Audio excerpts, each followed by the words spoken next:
Gold, trusted gold buyers. మీరు తాకట్టు పెట్టిన బంగారాన్ని విడిపించి ఈ రోజు ఉన్న మార్కెట్ ధరకు కొనబడను. నిజంగా తొలి ఏకాదశి అనగానే మనకు పండగలన్నీ కూడా తొలి ఏకాదశి తర్వాతే ప్రారంభమవుతూ ఉంటాయి. ఎందుకని గురుగారు తొలి ఏకాదశికి ఇంత ప్రాముఖ్యత ఏంటి, అసలు విశిష్టత ఏంటి? ఆ రోజు ప్రత్యేకించి మనం ఏ దైవాన్ని ఆరాధించాల్సి ఉంటుంది?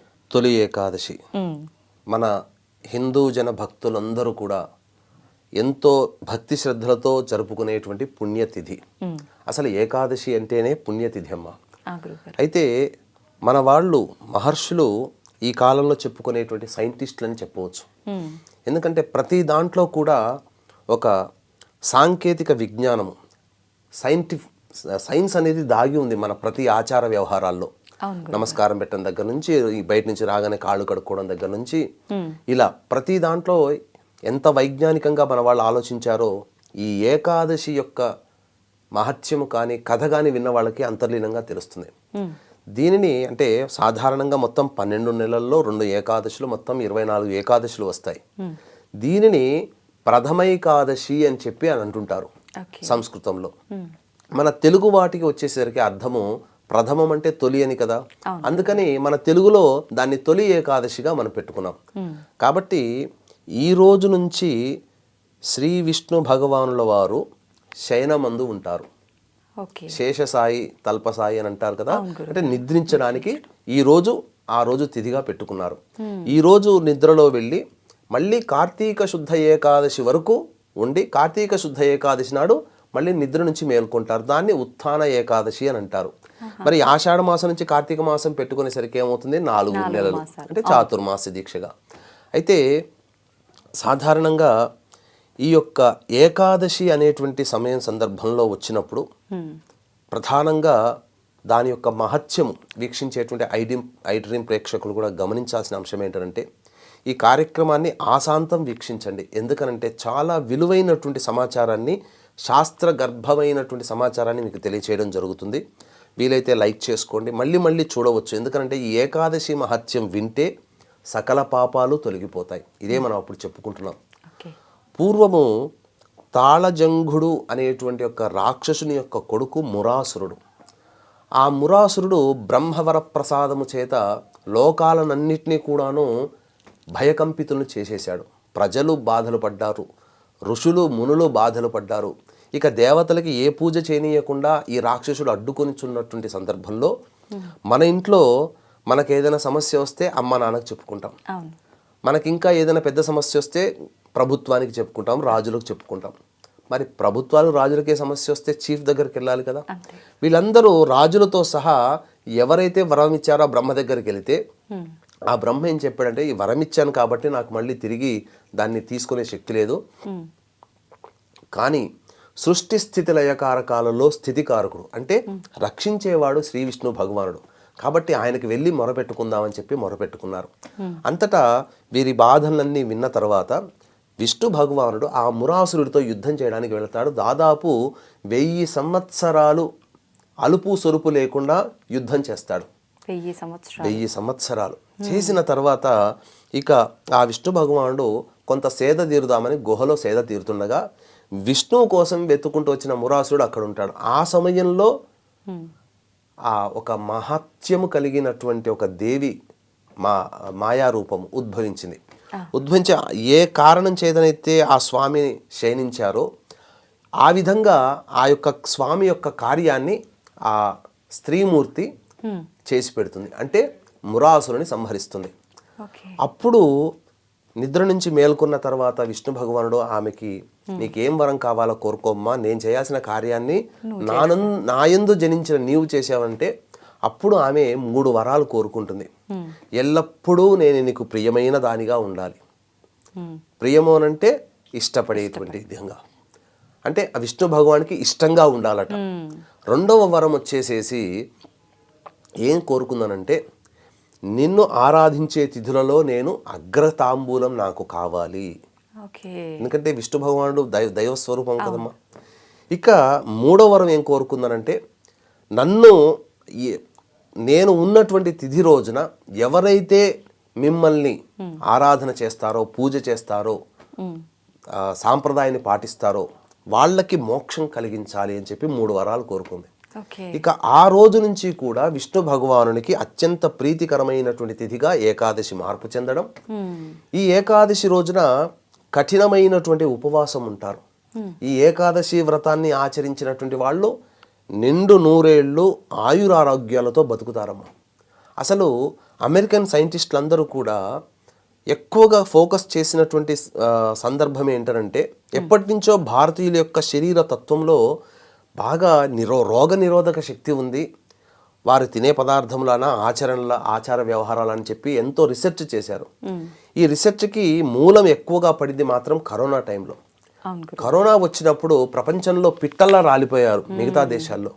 కానీ మన భారతదేశంలో రోగ నిరోధక శక్తి ఎక్కువగా ఉండి ఎంతమంది కరోనా బారిన పడ్డా చనిపోయిన వాళ్ళు ఉన్నారు, కానీ రికవర్ అయిన వాళ్ళ సంఖ్య ఎక్కువగా ఉంది. దీనికంతా కారణం చేస్తే ఆహార వ్యవహారాలతో పాటు మన భారతీయులు సాంప్రదాయంగా ఏకాదశి రోజున ఉపవాసం ఉండటాన్ని గమనించారు. అంటే నెలలో 1-2 రోజులు ఉపవాసము అనేటువంటిది ఉంటే గనక శరీరము తన బాడీని రిపేర్ చేసుకుంటుంది. అయితే ఎంత రిపేర్ చేసుకున్నా శరీరంలో ఉన్నటువంటి అవయవ నిర్మాణము పాడైపోకుండా ఉండాలంటే ఏ తిథి కావాలంటే మన వాళ్ళు ఎప్పుడో సైన్స్గా ఆలోచించి ఏకాదశి అని పెట్టారు. పౌర్ణమి వెళ్ళిన 11వ రోజు, అమావాస్య వెళ్ళిన 11వ రోజు దీనికి చెప్పబడి ఉంది. ఇంకా చెప్పాలి అనంటే ఏకాదశి తిథి రోజున ఎవ్వరు కూడా భోజనం చేయకూడదని చెప్పి శాస్త్రం అంటారు. మొత్తం ఒక్కసారి కూడా భోజనం చేయకూడదు, కటిక ఉపవాసం ఉండాలి. అయితే ఆ రోజున ఉడికించినటువంటి పదార్థాలు కాకుండా చపాతీలు, మంట మీద వేయించిన చపాతీలు కానీ లేకపోతే ఊరగాయ పచ్చళ్ళు వేసుకొని ఆ చపాతీలు తినవచ్చు. బీపీ షుగర్లు ఉన్న వాళ్ళు తినవచ్చు. కానీ ఉపవాసం గనక ఉంటే గనక దీంట్లో శరీరం ఆరోగ్యంగా ఉండడంతో పాటుగా దైవానుగ్రహం కూడా కలుగుతుంది. అంటే దీనికి కూడా మనకు పురాణాల్లో ఒక కథ ఉందమ్మా. విష్ణువు నుంచి జనించినటువంటి ఒక పాప పురుషుడు బ్రహ్మ యొక్క పాలభాగము అంటే ఈ యొక్క నుదుటి నుంచి స్వేద బిందువు, చెమట బిందువు కింద పడి జన్మించినటువంటి ఒక రాక్షసుడు. ఇద్దరూ కలిసి బ్రహ్మదేవుడి దగ్గరికి వెళ్ళి, మేము ఉండడానికి మాకు ఒక తగు స్థానాన్ని, రాక్షసులం కదా, మాకు ఒక తగు స్థానాన్ని ఇవ్వండి అని చెప్పి వేడుకున్నారట. అంతటా బ్రహ్మదేవుడు ఏమని వరమిచ్చాడంటే, మీరు విష్ణు భగవానుడికి అత్యంత ప్రీతికరమైనటువంటిది పుణ్యాన్ని సంపాదించేటువంటి ఏకాదశి తిథి రోజున ఏ మానవులైతే భోజనము చేస్తారో ఆ భోజనంలో అన్నాన్ని ఆశ్రయించండి మీరు అని. అందుకని ఏకాదశి తిథి రోజున ఉపవాసం ఉండమని చెప్పారు. భోజనం చేస్తే పాపత్వం వస్తుంది. ఈ ఏకాదశి పుణ్యతిథి రోజున ఆచరించాల్సినటువంటిది ప్రధానమైనటువంటిది విష్ణు భగవానుడికి ప్రీతికరముగా ఉండడం. ఉదయాన్నే సూర్యోదయం కంటే ముందే ఏకాదశి తిథి రోజున కాలకృత్యాదులు తీర్చుకొని తులసి చెట్టు దగ్గర ఆవునేతితో దీపారాధన, ఇంట్లో దీపారాధన చేసుకొని చక్కటి శ్వేత వస్త్రములు ధరించి విష్ణు సహస్రనామ పారాయణం చేయాలమ్మా. చేసిన తరువాత చాలామంది ఏకాదశి కదా విష్ణు భగవానికి ఇష్టమైనదని చెప్పేసి తులసి దళాన్ని తెంపుతారు. ఏకాదశి రోజున తెంపకూడదు, ముందు రోజు తీసుకొని పెట్టుకోవాలి, కడిగి పెట్టుకోవాలి. ఇక విష్ణు దేవాలయంలో రావి చెట్టు ఉన్నటువంటి, ఎందుకంటే అశ్వత్థ వృక్షము విష్ణు స్వరూపము కాబట్టి రావి చెట్టు చుట్టూ కూడా నారాయణాయ నమః అంటూ 27 ప్రదక్షిణలు చేసి మీ యొక్క సంకల్పం చెప్పుకొని అప్పుడు తూర్పు వైపున కూర్చొని మళ్ళీ విష్ణు సహస్రనామ పారాయణం చేయండి. లేదు విష్ణు అష్టోత్తరం ఒక 3 సార్లు పారాయణం చేయండి. వెంట తెచ్చుకున్నటువంటి రాగి చెంబులో నీటిని ఆ రావి చెట్టు మొదట్లో వేసి వెనక్కి తిరిగి చూడకుండా ఇంటికి వచ్చేయండి. నాకు తెలిసినటువంటి చాలామంది వైష్ణవులు, అలా స్మార్తులు, మధ్వలు ఈ ఏకాదశి తిథి రోజున కటిక ఉపవాసం ఉంటారంటే నీటిని కూడా తీసుకోకుండా ఉంటారు. కానీ ఈ రోజుల్లో అందరికీ అనారోగ్య సమస్యలు కాబట్టి తప్పులేదు. ప్రాణాల్ని కాపాడుకోవడం కోసం తగు స్వల్ప ఆహారము, పండ్లు ఇవి తీసుకోవచ్చునమ్మా. ఉండగలిగినంతసేపు పండ్లు తీసుకోవచ్చు. కానీ శివరాత్రి రోజున ఏ విధమైనటువంటి జాగరణ చేస్తారో అదే విధముగా ఈ యొక్క ఏకాదశి రోజున కూడా విష్ణు నామస్మరణ చేసుకుంటూ జాగారం చేసి తరువాత తెల్లవారుజామునే మళ్ళీ కాలకృత్యాదులు తీర్చుకొని విష్ణు దేవాలయానికి చేరుకొని విష్ణు దేవాలయంలో మీరు అంటే లక్ష్మీ నరసింహస్వామి, కృష్ణుడు, రాముడు, వెంకటేశ్వర స్వామి ఎవరికైనా ఆ స్వామికి అర్చనాభిషేకాదులు జరిపించి గోతనామాదులతో అక్కడ మీరు ఆ యొక్క ఉపవాస వ్రతాన్ని ఎవరైతే విడిచిపెడతారో వారికి సంపూర్ణమైనటువంటి విష్ణు అనుగ్రహం కలుగుతుంది. సకలమైనటువంటి పరమ భాగవతోత్తములైనటువంటి ప్రహ్లాదుడు కానీ, శిబి చక్రవర్తి కానీ, బలి చక్రవర్తి కానీ వీళ్ళందరూ కూడా భాగవతోత్తములే, విష్ణుని ఆరాధించి మోక్షాన్ని పొందిన వాళ్ళే. బలి చక్రవర్తి అయితే షట్ చక్రవర్తులు, మరియు చిరంజీవి కూడా ఆ బలి చక్రవర్తి. వచ్చే మన్వంతరంలో బలి చక్రవర్తి ఇంద్ర పదవి పొందుతాడు. అప్పటి వరకు పాతాళ లోకంలో రాజుగా ఉంటాడు. బలి చక్రవర్తి అడిగినటువంటి వరప్రకారము ఈ యొక్క తొలి ఏకాదశి రోజున పాతాళ లోకానికి బలి చక్రవర్తి నివాస గృహానికి వెళ్ళి శయనించి కార్తీక శుద్ధ ఏకాదశి నాడు మళ్ళీ తిరిగి వస్తారు భూమి మీదకి. కాబట్టి ఈ యొక్క 4 నెలలు నిద్రపోతారు విష్ణు భగవానుల వారు. కాబట్టి మీకు అవకాశం ఉంటే చాలా మంది కృష్ణుడిని, బాలకృష్ణుని తెచ్చుకొని ఊయల్లో పెట్టుకొని ఊపుతారు కదమ్మా. అట్లా ఆ కృష్ణుని విష్ణు స్వరూపంగా ప్రతిరోజు రాత్రి నిద్రపుచ్చినట్టుగా చేసినట్లయితే తప్పకుండా విష్ణు యొక్క సంతోషాన్ని మీరు పొందగలుగుతారు. అంతేకాకుండా ఈ యొక్క తొలి ఏకాదశి రోజున ఆచరించవలసినటువంటి ముఖ్యమైనటువంటి ధర్మములు భోజనం చేయకూడదు, అలాగే దాంపత్యము పనికిరాదు, బ్రహ్మచర్య వ్రతాన్ని ఆచరించాలి, మాంసభక్షణ అస్సలు పనికిరాదు. ఇక సాధ్యమైనంత వరకు మౌనమును ఆశ్రయించి విష్ణునామస్మరణ. ఏం లేదండి, సాక్షాత్తు రామానుజుల వారే చెప్పారు, ఎలుగెత్తి చాటారు, నారాయణాయ నమః అనుకుంటూ ఉండండి ఆ రోజంతా కూడా. ద్వాదశి రోజున దేవాలయానికి వెళ్ళమన్నాను కదమ్మా. వెళ్ళిన తర్వాత అక్కడ ఆ యొక్క ఉపవాస దీక్ష విరమణ చేసి బయటికి వచ్చిన తర్వాత అనాథలు ఉంటారు కదా, మీ యొక్క శక్తి కొలది తినే పదార్థాలు, బిస్కెట్ ప్యాకెట్లు, బ్రెడ్ ప్యాకెట్ ఏదైనా కానీ వాళ్ళకి పెట్టండి. మీ శక్తి కొలది వందలు ఖర్చు పెట్టకుండా 100 రూపాయల్లో చాలా వస్తాయి. అనాథలకి పంచిపెట్టినట్లయితే దానము చేసినటువంటి గుణము కలుగుతుంది. ఎందుకంటే పరమ పురుషుడైనటువంటి ఆదినారాయణుడైనటువంటి విష్ణు భగవానుని ఎవరైతే చక్కగా ఉపాసన చేస్తారో విష్ణు భగవానుడు దానము చేత కూడా తృప్తి చెందుతాడు. అందుకనే శిబి చక్రవర్తి తన యొక్క ఊరువులని మాంసాన్ని కూడా పడంగా పెట్టగలిగాడు. అంటే దాన గుణానికి అంత సంతోషించాడు ఆ శిబి చక్రవర్తి. కాబట్టి తప్పకుండా ద్వాదశి రోజున మీకు చేతనైనదిగా మీరు ఈ దానములు చేయండి. ఎందుకనంటే సాక్షాత్తు నారాయణ స్వరూపము ఈ యొక్క సూర్య భగవానుడు. చాలా చోట్ల భాగవతోత్తముల్లో ఈ యొక్క విష్ణు భగవానుని ఆచరించిన వాళ్ళు దాన గుణములు ఎక్కువగా ఉన్నవాళ్ళు. ప్రహ్లాదుడు కూడా అంతే, దానం చేసిన వాడే. శిబి చక్రవర్తి దానం చేసిన వాడే. కర్ణుడు దానం చేసిన వాడే. వీళ్ళందరూ కూడా నారాయణ ఉపాసకులు. కాబట్టి విష్ణు భగవానుని ఆరాధించిన వాళ్ళు ఈ రోజున ఖచ్చితంగా ద్వాదశి తిథి రోజున అన్నదానం చేయండి. లేకపోతే ఏదైనా అనాథలకి తినే పదార్థాలు పంచిపెట్టి ఇంట్లోకి వచ్చి మీరు భోజనం చేయండి. తప్పకుండా ఆ యొక్క విష్ణు యొక్క అనుగ్రహం వలన సకలమైనటువంటి శుభాలు కలుగుతాయి. ఇక చాలామంది అంటుంటారు విష్ణు భగవాన్ని మోక్షాన్ని ఈ యొక్క విధానంగా ఆచరిస్తే మోక్షం పొందాలి కదా, మళ్ళీ మోక్షం అంటే జన్మంటూ ఉండదు కదా అని చెప్పి చాలామంది అంటుంటారమ్మా. కానీ గమనించాల్సిన అంశం ఏంటంటే మోక్షం అంటే మనము ఈ యొక్క కలియుగంలో మనం జన్మించాం అంటేనే పాపపు కర్మలు ఉంటాయి, మానవులుగా పుట్టాం, మళ్ళీ పాపపు పనులు చేస్తూనే ఉన్నాం. మోక్షము కలుగుతుంటే దీని అర్థం ఏంటంటే మనకు చెడు పనులు చేయకుండా మన మనస్సు నిరోధించబడుతుంది ఈ జన్మలో. భవిష్యత్తు జన్మలో ఇంతకంటే ఉత్తమమైన జన్మ ఎత్తి భక్తి ప్రపత్తులతో దైవాన్ని కొలవగలిగేటువంటి శక్తి ఉంటుంది, ఆ జన్మ లభిస్తుంది. లేదు ఈ జన్మలోనే మనకు మోక్షం రాసిపెట్టి ఉంది, గత జన్మల నుంచి చేసుకుంటున్నాం కాబట్టి అనంటే తక్కువ వయసులోనే భవబంధాలన్నీ నెరవేర్చుకుని ఆ యొక్క దైవం మీద ధ్యానం చేసగలిగేటువంటి వెసులుబాటు ఉన్నటువంటి జీవితం మనకు కలుగుతుంది.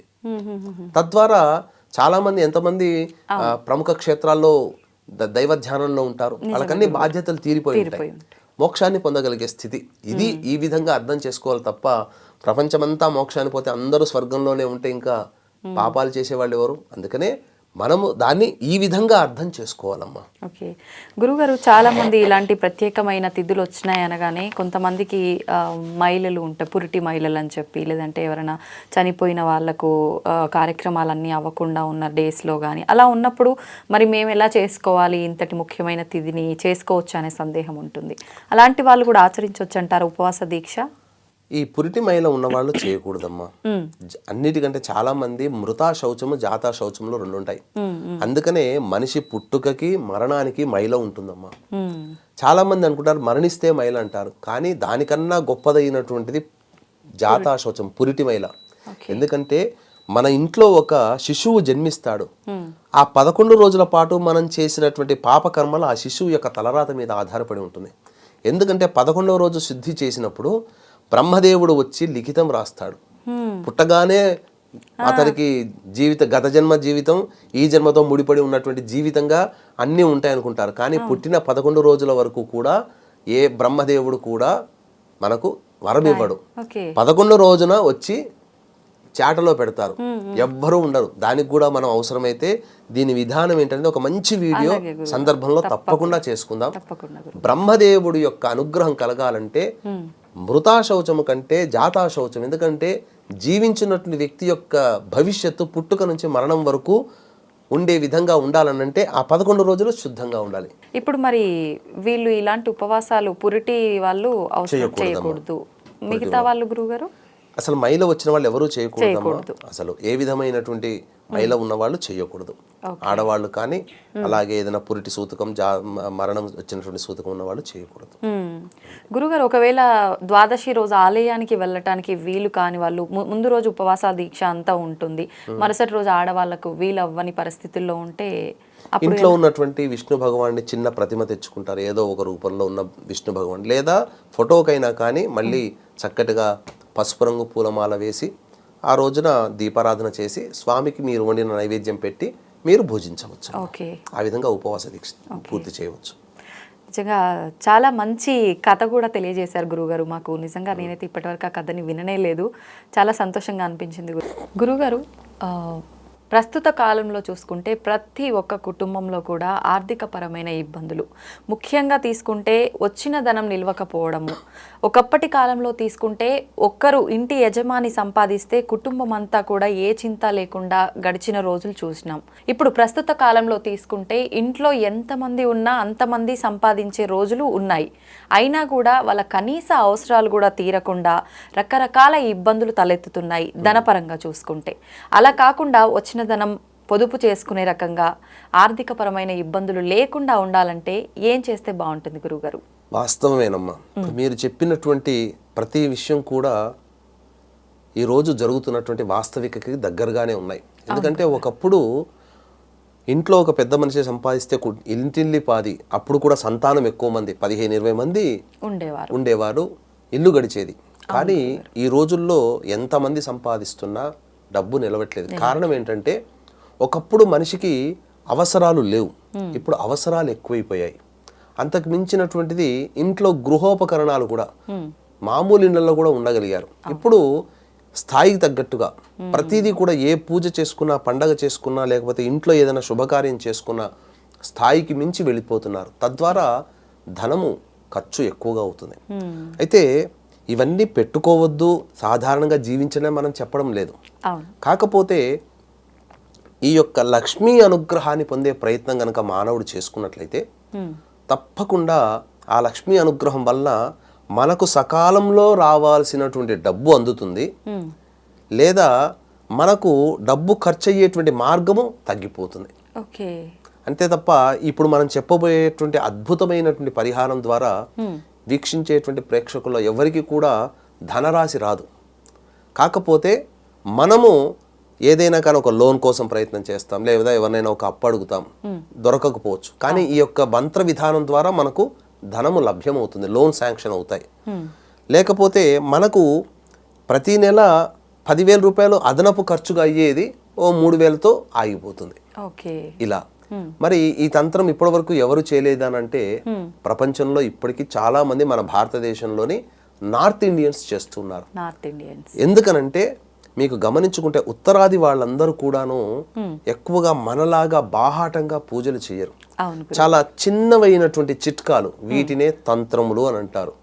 ప్రేక్షకులు గమనించాల్సింది ఏంటంటే తంత్రములు వేరు, తాంత్రికము వేరు.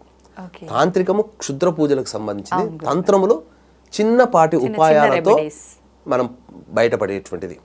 కాబట్టి ఈ నార్త్ ఇండియన్స్ అనేటువంటి వాళ్ళు ఎక్కువగా చేసేటువంటి తంత్రములలో గొప్పదైనటువంటి తంత్రాన్ని వీక్షించేటువంటి మన ప్రేక్షకుల కోసం ఈ రోజున తెలియజేయదలుచుకున్నానమ్మా. దీనికి కావాల్సిందల్లా కూడా పెద్దగా ఖర్చు అంటూ ఏమీ ఉండదమ్మా. కాకపోతే ఒక పౌర్ణమి తిథి రోజున పాటించడం మంచిది. ఓకే, పౌర్ణమి తిథి చూసుకొని పాటించాలి. అయితే ఏం చెయ్యాలి అని అన్నప్పుడు దీనికి భక్తి శ్రద్ధ చాలా ముఖ్యం. ఏదో మొక్కుబడిగా చెప్పారు కదా అని చెప్పి చేయడం కంటే అత్యంత భక్తి ప్రపత్తులతో మరియు శ్రద్ధాళువులతో చేయాలి. అంటే ఒక పాజిటివ్ వేలో ఆలోచిస్తూ ఈ చేయడం వల్ల నాకు లక్ష్మీ ప్రాప్తి కలుగుతుందనేటువంటి యొక్క భావముతో ఏమాత్రము కూడా దాని యందు మనస్సు వికలం కాకుండా పాజిటివ్ వేతోనే వెళ్ళగలిగితే అంతిమంగా ఉన్నటువంటి చేసినటువంటి రోజున విజయాన్ని పొందుతారు. ఏం చేయాలమ్మా, మీరు ఎక్కడైనా కానీ పూజా స్టోర్లో కానీ పచారీ షాపుల్లో కానీ గోమతి చక్రాలు అడిగితే ఇస్తారు. గోమతి చక్రాలు లక్ష్మీదేవి యొక్క స్వరూపము.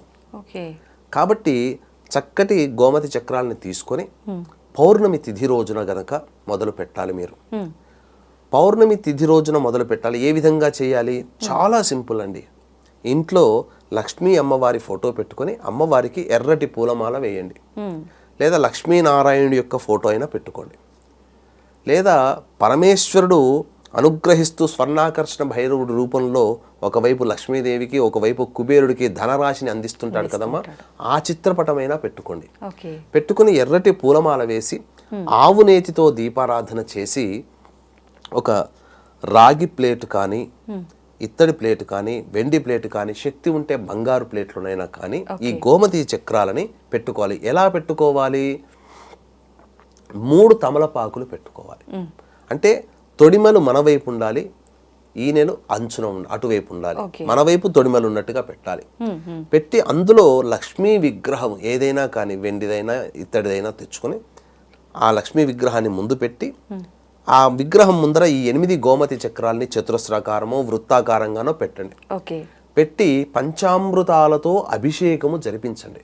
అమ్మవారికి స్వరూపంగా ఆ గోమతి చక్రాలకి ఆ విగ్రహానికి. విగ్రహం లేకపోతే మామూలుగానైనా ప్లేట్లో ఆ గోమతి చక్రాలకి పంచామృతాలతో అభిషేకం జరిపించాలి. జరిపించిన తరువాత ఇందులో చాలా మందికి స్టీల్ ప్లేట్ పెట్టుకోవచ్చు కదా అని అంటారు. స్టీల్లో ఇనుము కలిసి ఉంటుంది. ఇనుము దారిద్ర్యమునకు సంకేతం. కలియుగంలో పూజా విషయంలో ఇనుముని నిషేధము. అందుకే ఇనుము ప్రతిమలతో పూజలు ఎక్కడా ఉండవు. అందుకనే ఈ చెప్పినటువంటి రాగి ఇత్తడి బంగారము వెండి లేకపోతే శక్తి లేదండి, కుమ్మరి వాళ్ళ దగ్గరికి వెళితే వాళ్ళు తయారు చేస్తారు కదమ్మా ప్లేట్లు, మట్టి పాత్రలు ప్లేట్లు, ఆ ప్లేట్నైనా తెచ్చుకోండి. ఆ విధంగా పెట్టి అభిషేకము జరిపించిన తర్వాత పంచామృతాలతో తర్వాత నైవేద్యముగా బెల్లముతో చేసినటువంటి లడ్డు, జాంగిరి పెట్టొచ్చు, జిలేబీ పెట్టొచ్చు, బెల్లంతో చేసింది. సుగంధ ద్రవ్యాలు ఆ అమ్మవారికి తాంబూలముగా పచ్చకర్పూరము, ఇలాచి, లవంగాలు, జాజికాయ, జాపత్రి, జువ్వాది ఇలాంటివి తాంబూలంగా పెట్టవచ్చు. తాంబూలంగా పూజ చేసుకునే వాళ్ళు తీసుకోవచ్చు.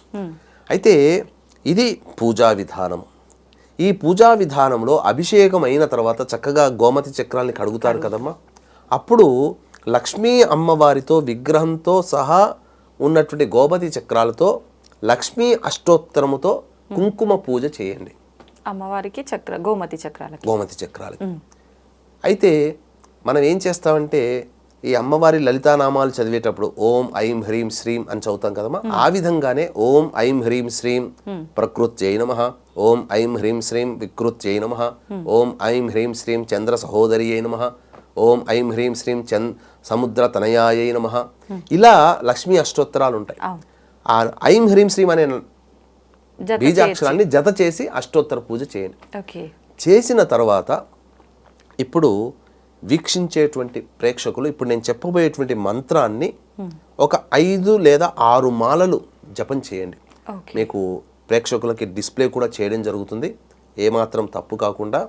ఏమా మంత్రము అంటే దీని మంత్రము అనే దానికంటే కూడా కార్యసిద్ధికరమైనటువంటి మంత్రముగా చెప్పవచ్చు. లక్ష్మీ సిద్ధిని ప్రసాదించే మంత్రము. చాలామందికి బీజాక్షరాలు ఈ యొక్క ప్రసార మాధ్యమంగానే చెప్పకూడదు కదా అని అంటుంటారు, కానీ ఇవి శాబర మంత్రములు. అంటే గురుగారు, శాబర మంత్రములు అని అంటే ఎవరైనా ఉపాసన చేయవచ్చు. ఓకే. అంటే ఏమీ తెలియని అజ్ఞాని కూడా ఈ శాబర మంత్రాలని చదవచ్చు. ఇక్కడ భక్తి ప్రపత్తులతో ముఖ్యమమ్మా. ఓకే. ఓకే. భక్త తిన్నప్ప కన్నప్ప ఏం చదువు వచ్చిందని చెప్పేసి ఈశ్వరుని ఆరాధించి మోక్షాన్ని పొందాడు. అవును. బోయవాడు కదా, అవును. కాబట్టి ఈ శాబర మంత్రముని ఉపాసించాడు. కాబట్టి ఇది చాలా అత్యంత శీఘ్రముగా ఈ కలియుగంలో సర్వ ఫలప్రదాయిని. ఏమా మంత్రము అనంటే ఓం హ్రీం మహాలక్ష్మి శ్రీం స్థిరలక్ష్మి ఐం మమ గృహే ఆగచ్చ ఆగచ్చ స్వాహ. మళ్ళీ చెప్తున్నాను, ఓం హ్రీం మహాలక్ష్మి శ్రీం స్థిరలక్ష్మి ఐం మమ గృహే ఆగచ్చ ఆగచ్చ స్వాహ. మళ్ళీ ఒకసారి చెప్తున్నానండి, ఓం హ్రీం మహాలక్ష్మి శ్రీం స్థిరలక్ష్మి ఐం మమ గృహే ఆగచ్చ ఆగచ్చ స్వాహ. ఈ విధంగా 5 లేదా 6 మాలలు ప్రతిరోజు మీరు పౌర్ణమి నుంచి మొదలుపెట్టి అమావాస్య వరకు చేయాలమ్మా. ఓకే. ఇప్పుడు ఈ యొక్క ఆషాఢ మాసంలో జూలై మాసంలో 21వ తారీఖు రోజున పౌర్ణమి, 5వ తారీఖు రోజున అమావాస్య. ఓకే. విశేషం ఏంటంటే పౌర్ణమికి ఆ రోజున ఉన్నటువంటిది సంబంధించి చూసుకుంటే గురు పౌర్ణమి అని అంటారు కదమ్మా. అవును గురుగారు. ఈ గురు పౌర్ణమి అంటే నవగ్రహాలలో గురువు దగ్గర ధనకారకుడు ఎవరై అంటే గురువు. ఈ గురువుకు సంబంధించినటువంటి పౌర్ణమి రోజున మనం ప్రారంభిస్తే మనం ధనం కోసమే కదా చేస్తుంది, లక్ష్మీ ప్రాప్తి కలగాలని. ఆ గురువు అనుగ్రహం కలుగుతుంది. గురువు అనుగ్రహం కలిగిందంటే డబ్బులు వచ్చినట్టే లెక్క. అమావాస్య రోజున ఉన్నటువంటి విశేషం ఏంటంటే ఆదివారము అమావాస్య, ఆ రోజు పుష్యమి నక్షత్రం అయింది. పుష్యమి నక్షత్రానికి అధిపతి ఎవరు? గురువే. అందుకనే పుష్యమి నక్షత్రానికి ప్రారంభమయ్యే శ్లోకం ఎలా ఉంటుందంటే నక్షత్రం యొక్క మంత్రము ఓం బృహస్పతి పరిపాతు పశ్చాత్. అంటే బృహస్పతి అధిదేవతగా ఉంటాడు పుష్యమి నక్షత్రానికి. శని నక్షత్రమే అది, కానీ ఆ నక్షత్రానికి అధిపతి బృహస్పతి. కాబట్టి వీక్షించేటువంటి ప్రేక్షకులకు కూడా 27 నక్షత్రాలకి సంబంధించినటువంటి ఉపాసనలు ఉన్నాయి. ఏ నక్షత్రాన్ని ఉపాసించడం ద్వారా మంచి కలుగుతుందనే విషయాన్ని కూడా కూలంకషంగా సిరీస్ రూపంలో మనం తెలుసుకుందామమ్మా. కాబట్టి ఈ యొక్క పుష్యమి నక్షత్రం రోజున మీరు అమావాస్యతో ఎండ్ అయిపోతుంది. సోమవారం రోజున లక్ష్మీ అమ్మవారికి దేవాలయానికి దగ్గరలో ఉంటే వెంకటేశ్వర స్వామి దేవాలయంలో కానీ లక్ష్మీ అమ్మవారి దేవాలయానికి ఆ గోమతీ చక్రాల్ని ఆ లక్ష్మీ అమ్మవారి వీలైతే అవకాశం ఇస్తే ఆచార్యుల వారు ఆ లక్ష్మీ అమ్మవారి పాదాల దగ్గర పెట్టి ఒకసారి కుంకుమార్చన జరిపించండి లక్ష్మీ అష్టోత్తరంతో. ఇక మీ చేతిలో ఉన్నటువంటి ఎర్ర తామర పూల మాల ఆ అమ్మవారికి వేయండి. వేసి ఇంట్లో తెచ్చుకొని ఆ 8 గోమతీ చక్రాలు వ్యాపారస్తులైతే మీ యొక్క వ్యాపార స్థలంలో ఒక చిన్న ప్లేట్లో, స్టీల్ కాకుండా ఇత్తడి, రాగి లేదా మట్టి ప్లేట్లో పెట్టుకొని ప్రతిరోజు కూడా ఆ యొక్క గోమతి చక్రాల దగ్గర ఆవునేతితో దీపారాధన చేసి చక్కగా వాటిని ప్రతిరోజు తుడిచి 21 సార్లు చాలు, ఏం అవసరం లేదు. ఈ యొక్క మంత్రాన్ని 21 సార్లు విశేషముగా పౌర్ణమి, అష్టమి, బహుళ అష్టమి, శుక్ల అష్టమి, అమావాస్య ఈ 4 రోజుల్లో 108 సార్లు చేయండి. ప్రతిరోజు ఇంత చిన్న బెల్లం ముక్క మీరు నైవేద్యంగా పెట్టండి. ఇంట్లో అయితే గల్లాపెట్టులోనో లేకపోతే పూజా మందిరంలో కానీ ఈ చెప్పిన విధంగా అమావాస్య వరకు చేసి సోమవారం నుంచి చక్కగా మళ్ళీ మీ ఇంట్లో ప్రతిరోజు కూడా ఆ గోమతి చక్రాన్ని పెట్టుకొని ప్రతిరోజు గోమతి చక్రాన్ని తుడిచి చక్కగా మళ్ళీ ప్లేట్ పెట్టి ప్లేట్ని కడిగి మళ్ళీ ప్లేట్లో పెట్టి అక్కడ కొద్దిగా కుంకుమ, పసుపు, కుంకుమ చల్లి ఈ యొక్క మంత్రాన్ని 21 సార్లు చేయండి. చాలు, ఇంకంతకంటే ఇంకెక్కువ అవసరం లేదు. బెల్లం ముక్క ఇంట్లోనైనా నైవేద్యంగా పెట్టవచ్చు. చాలా మంది ఇంకా చెప్పాలి అని అంటే ఈ గోమతీ చక్రము లక్ష్మీ స్వరూపం కాబట్టి చిన్నదైనటువంటి ముత్యమంత సైజులో ఉండే గోమతి చక్రాలు కూడా వెతికితే దొరుకుతాయి. దాన్ని ఉంగరంగా కూడా పెట్టుకోవచ్చు. చిటికన వేలుకి పెట్టి, వ్యాపారస్తులైతే చిటికన వేలుకి, అలాగే ధనము కావాలనుకునే వాళ్ళు చూపుడు వేలికి లేదా ఉంగరం వేలికి, ఈ 3 వేళ్ళకి, మధ్య వేలు తప్ప ఈ 3 వేళ్ళకి మీరు ఉంగరంగా కూడా వెండిలో పెట్టుకోవచ్చు. ఎవరైనా ధరించవచ్చు. చిన్నది గోమతి చక్రం చాలా చిన్నగా దొరుకుతుంది. ఇవి చేసుకున్నట్లయితే తప్పకుండా మంచి జరుగుతుంది, ధనప్రాప్తి సకాలంలో కలుగుతుంది. వీక్షించేటువంటి ప్రేక్షకులు కూడా దీన్ని దృష్టిలో పెట్టుకొని 21వ తారీఖు రోజున గురు పౌర్ణమి సందర్భంగా మా పీఠం ఆధ్వర్యంలో శ్రీకాళహస్తి క్షేత్రంలో రాహుకేతు పూజ, శనిదేవుని యొక్క నివారణ పూజలు, విద్య, వివాహం, అనారోగ్యం సమస్యల నివారణకి 18 రకాల హోమాది కార్యక్రమాలు శ్రీకాళహస్తిలో జరిపించడం జరుగుతుంది. కేవలం 1500 రూపాయల రుసుముకి. అవకాశం ఉన్న వాళ్ళు కార్యక్రమ తదనంతరం కాంటాక్ట్ చేసి పూర్తి వివరాలు తెలుసుకోవచ్చు. గురుగారు పౌర్ణమి రోజు మొదలుపెట్టి అమావాస్య వరకు పూజ చేయమన్నారు కదా, సమయం గురుగారు ఏ సమయంలో చేయాలి పూజ? ఉదయం సాయంత్రం 2 సార్లు చేయాల్సి ఉంటుందా, ఒక్కసారైనా? భక్తి శ్రద్ధ ఉంటే ఉదయం సాయంత్రం 2 సార్లు చేస్తే విశేషం అమ్మా. లేదు కనీసము ఏదైనా కానీ ఇక్కడ మీకు వెసులుబాటు, ఈ రోజుల్లో పిల్లల్ని బయటికి పంపించడం, భర్తకి క్యారేజీలు కట్టడం, ఇవన్నీ ఆడవాళ్ళు చేస్తున్నారు. అవును. కాబట్టి వ్యాపారస్తులైతే సాయం సంధ్యా సమయంలో చేస్తే చాలా విశేషం. ఓకే. ఇల్లంతా సాయం సంధ్యా సమయంలో చేస్తే, ఎందుకనంటే సూర్యాస్తమయం కంటే ముందే మనం ఇంట్లో కలాపిచ్చి పూనుకున్నాం కదా, అంతా కూడా తుడుచుకుంటాం కదా, శుభ్రపరచుకుంటాం కదా, అప్పుడు లక్ష్మీదేవి ప్రవేశిస్తుంది. ఆ సమయంలో లక్ష్మి యొక్క ప్రసన్నాన్ని పొందే విధంగా సాయంత్రం పూట